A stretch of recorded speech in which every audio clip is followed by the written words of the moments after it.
Well, hello, my name is Don Barnes. I'm the president of the Port of Kennewick Commission, and I'm joined today by my fellow commissioners, Skip Novakovich and Thomas Moak.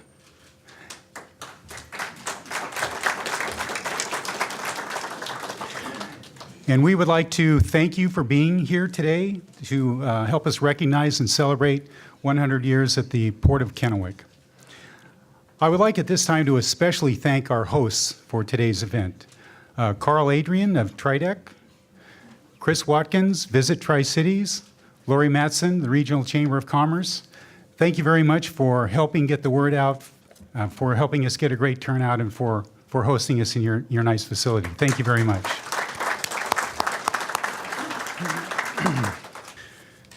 Well, today I'm truly honored to serve as Port President during our 100th anniversary.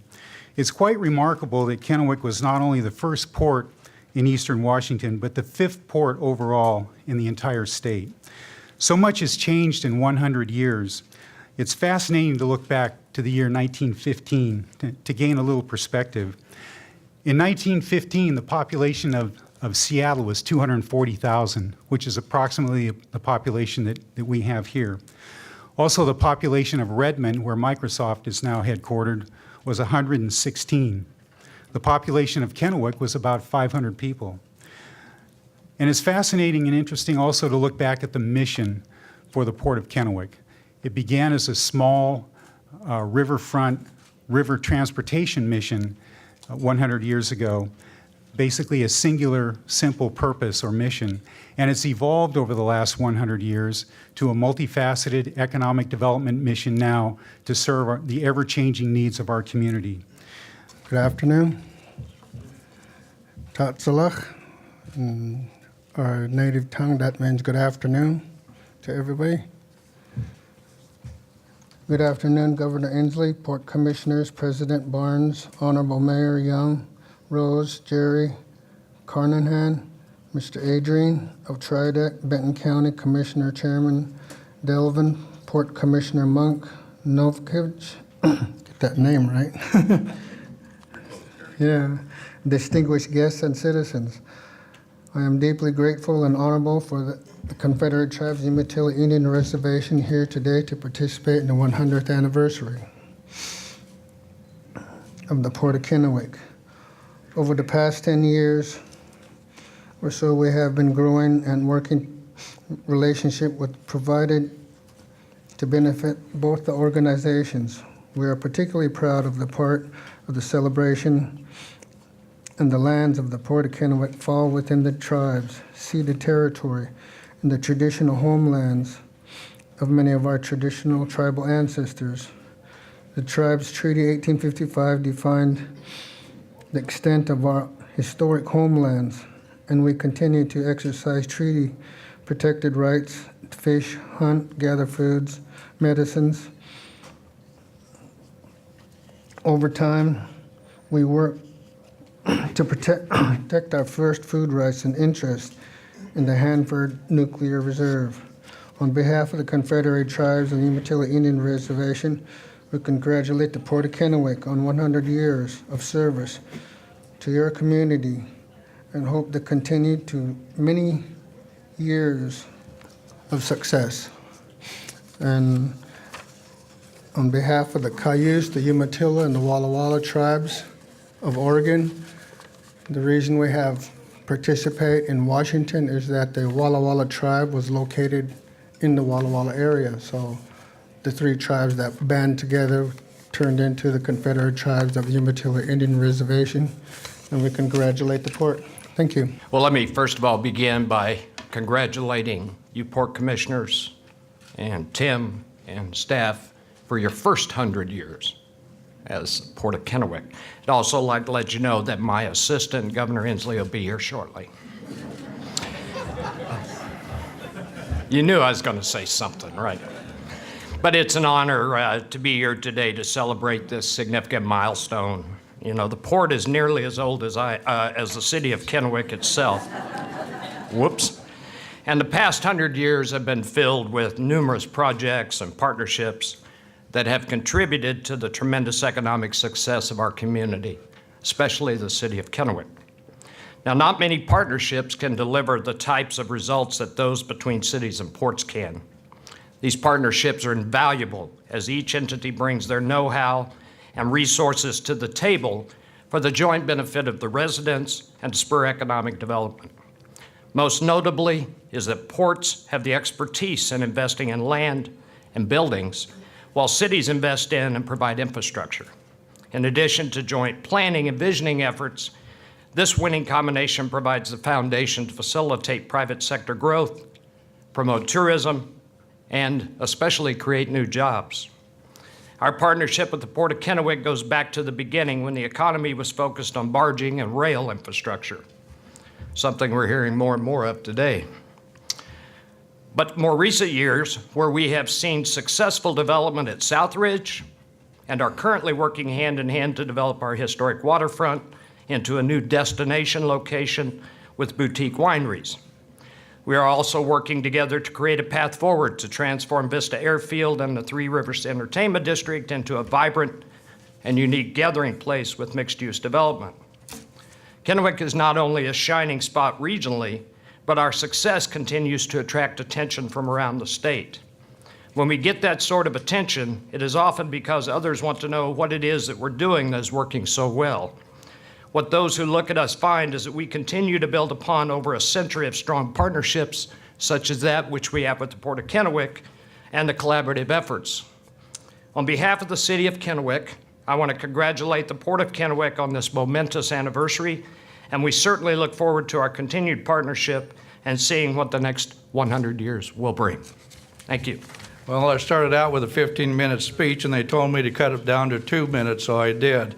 Before I start, though, I want to also recognize that Richland has its city manager, Cindy Johnson, here in the audience also. You know, it's exciting to work with an organization that has leaders with vision and that has the staff with the ability to make those visions into reality. The City of Richland and the Port of Kennewick's partnership works well because of relationships between our leaders, our staff, working together to make our region a better place for our residents and our businesses. The City of Richland wants to congratulate you on your 100th anniversary. Thank you. I'd like to take this opportunity to congratulate Port of Kennewick on that first 100 years, as my assistant, Mayor Young, alluded to. And, you know, we had a couple of minutes to talk about things, but Mayor Young used them all. So I'll just give you a little brief timeline of the history of Port of Kennewick and the city of West Richland.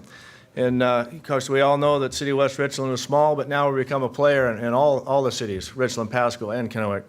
And in 1999, the Port of Kennewick purchased 11 acres at the west end of West Richland, which today we know as Red Mountain Center. And in 2007, Pacific Rim, located in the Red Mountain Center area, and in 24 months doubled their production to a staggering 600,000 cases annually. So we're reckoned to be, you know what I mean. We make a lot of wine out in West Richland. And drink it too, no. And in 2008, Port of Kennewick purchased Tri-City Raceways that was outside of our UGA at that particular time. In 2010, the Port of Kennewick also sold some land to Joel Teft, who built Black Heron Distillery.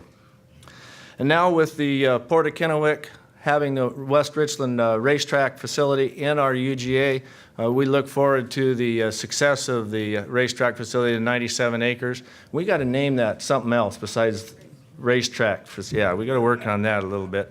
But with the I-82 interchange, it's going to come to our back door, which is going to be our new front door real soon, and the AVA and the wine industry and the city of West Richland producing or building the wine effluent facility. Things are just beginning to start to bloom in the city of West Richland, and it's with partnerships with the Port of Kennewick that make them all possible. And we certainly thank Port of Kennewick, the Executive Director Tim Martinson, and all his staff for what they do for us and the partners that they have. Thank you. I'm not used to being in front of a crowd, so they told me I could have 5 minutes. Anyway, I'm the smallest city in the Port District and actually in the county. But I also want to say that the Port District, we have a large vote for them. They get 2 votes from Benton City. But I've got to agree with all the other mayors and all the congratulations for the 100-year anniversary. I have two items that I would like to put into the time capsule. One is the history of Benton City, Washington from 1853 to 1959.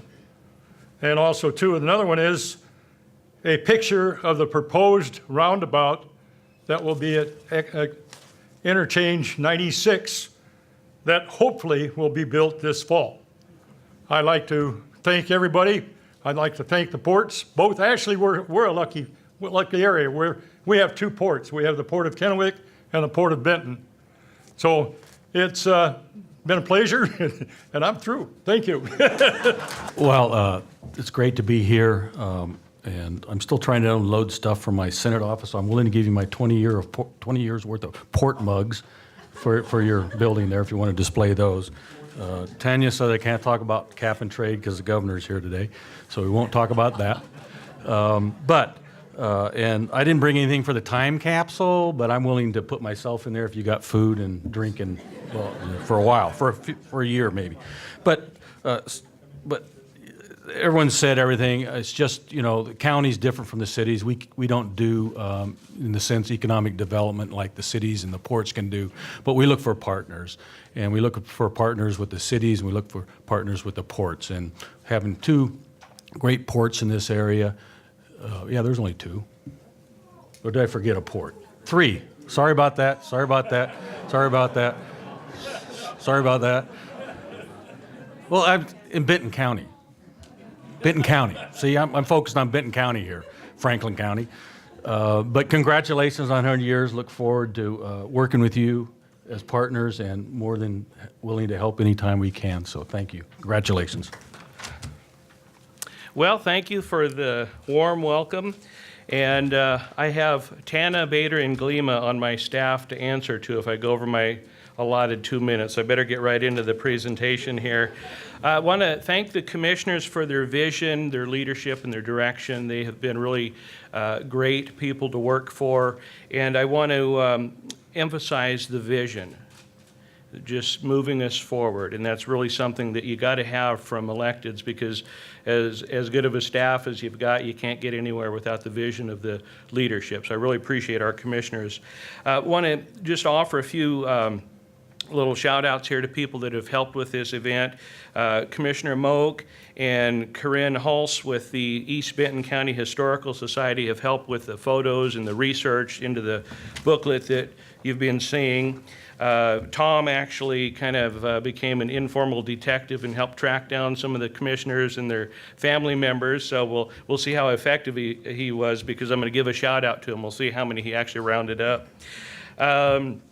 Speaking of which, we have some of them here. So commissioners and their children, and I think we've even got one former port director that we'll throw in here. So up front, second row, I see George Jones.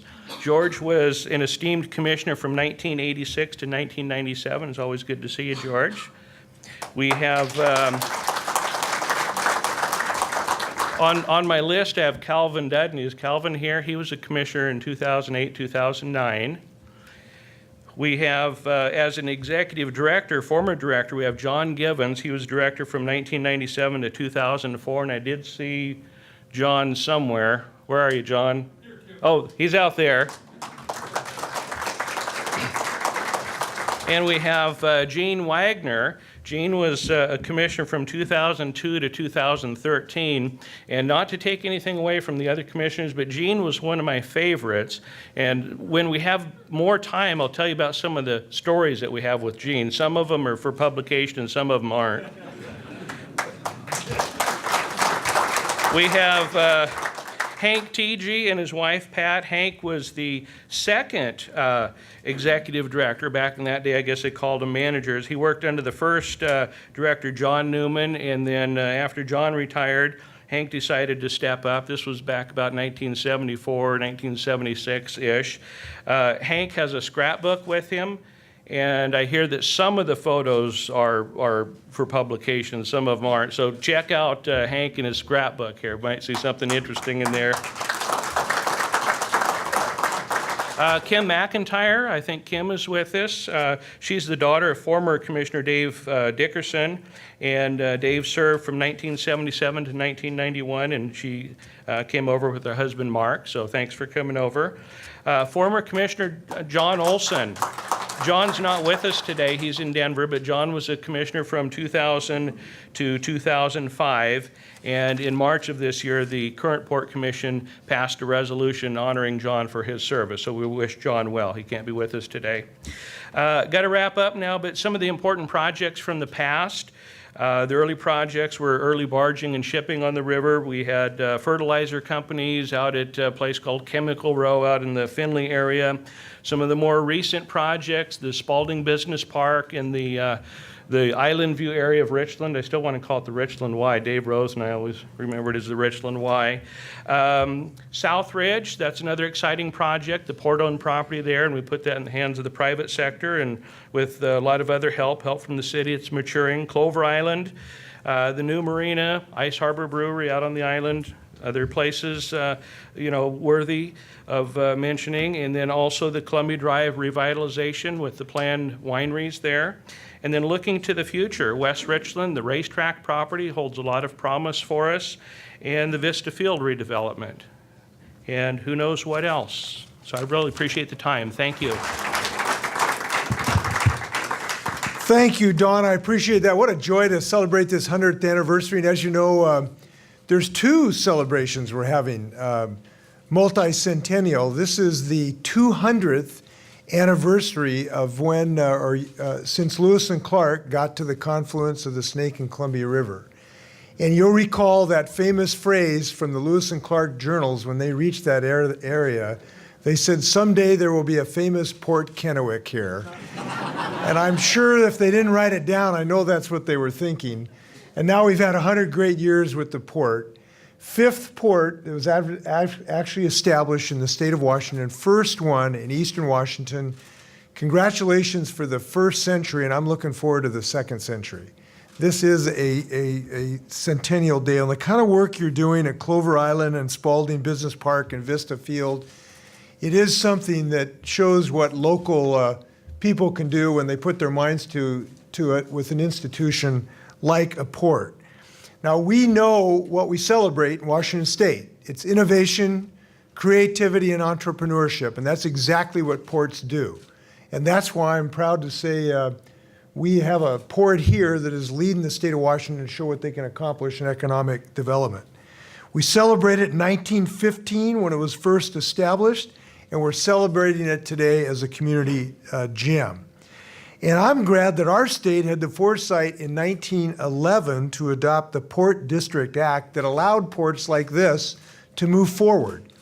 Now you think about that. There were some farsighted people there that understood that if you empower communities to work together in economic development, really good things can happen. This was an act of foresight, and it's worked out big time. But we know this is just the beginning. It's just a beginning and investment in freight corridors, in waterways and transportation infrastructure. Now, I think, since my first day in office, I've led the effort to pass a transportation package. And I hope you know that we intend to get this job done. We know that having a balanced multimodal investments like the Lewis Street Overpass, the Ridgeline Drive, the Dupertale Bridge and the Red Mountain Interchange could be great boons for this region. There's no better reason for an interchange than being able to get to Red Mountain wine. Believe me, I think that that's a really great idea. So in December, I introduced a plan that would reduce traffic, increase safety, increase the cleanliness of our air, and create 50,000 jobs. Now, that was a plan that created a $5.9 billion fund for new construction and economic development and job creation in our state, as well as $80 million for freight mobility projects and $14 million for freight rail. Now it is time for the legislature to finally pass a transportation infrastructure package. And when we do this, this port's going to have an opportunity to deliver products to the world right here from this neck of the woods. So I'm excited about this. I want you to know we've made some real progress on this. As you know, following my efforts in the last session of the legislature, the House passed a transportation bill. The Senate now has passed a transportation bill. They are substantially similar, which is good news. They both make significant investments. Now, as you know, my secret tactic has worked on getting the Senate to pass a transportation bill. And my secret tactic was, as soon as I came out opposed to a gas tax, they were in favor of a gas tax. So that tactic has worked very well. But I'm looking forward to negotiations now to try to hammer out a final package so we can put people to work and move these products to their destination. Now that we know the leaders and citizens of these cities have demonstrated how communities can come together and get creative to support these services and infrastructure. And I remain optimistic. I also look forward to signing a capital budget that contains investments in the Community Economic Revitalization Board, so we can continue to support economic development in so many ways. And as you know, we have a little change to the CURB board that I hope that the legislature will pass soon that will assure that we get rural areas participation in the CURB investments. So on behalf of 7 million Washingtonians, I want to thank you all for your hard work, for your creativity, for your innovation, and for your confidence in this community in the state of Washington. I'm looking forward to the next century. Lewis and Clark were right. This is a great port. Congratulations. Thanks a lot.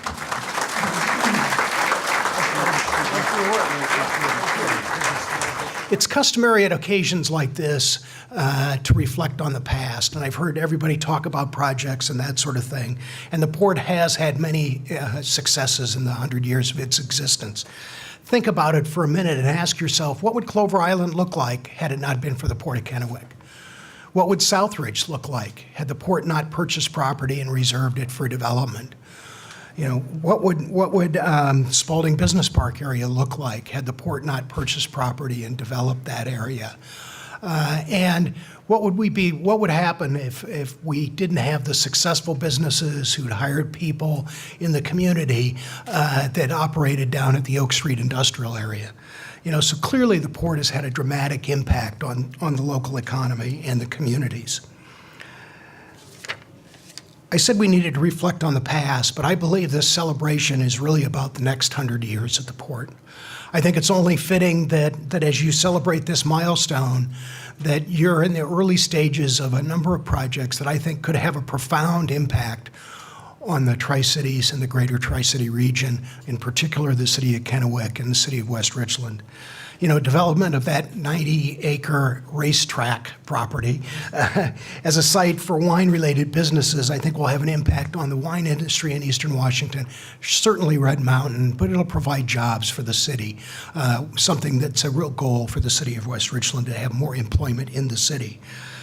The port's partnership with the city of Kennewick and in redeveloping Columbia Drive, Duffy's Pond, and that area is going to probably create a destination there, not only for that area, but downtown Kennewick, that all Tri-Cityans will appreciate, and those in Eastern Washington. It'll be an important destination. And of course, across the street, we've got Vista Field. And you know, I don't need to say much about Vista Field other than I think the entire Tri-City community believes the port's vision can't happen quick enough. So get on with it, guys, okay? All right. Pressure's on. Okay. So now, and you're probably all thinking, finally, I'd like to propose a toast and honor the Port of Kennewick and celebrate its 100th anniversary. May the port's next 100 years be brighter than the first. May your projects be bolder, may your projects be even better, and may the entire Tri-Cities cheer louder when you succeed. Here's to the Port of Kennewick.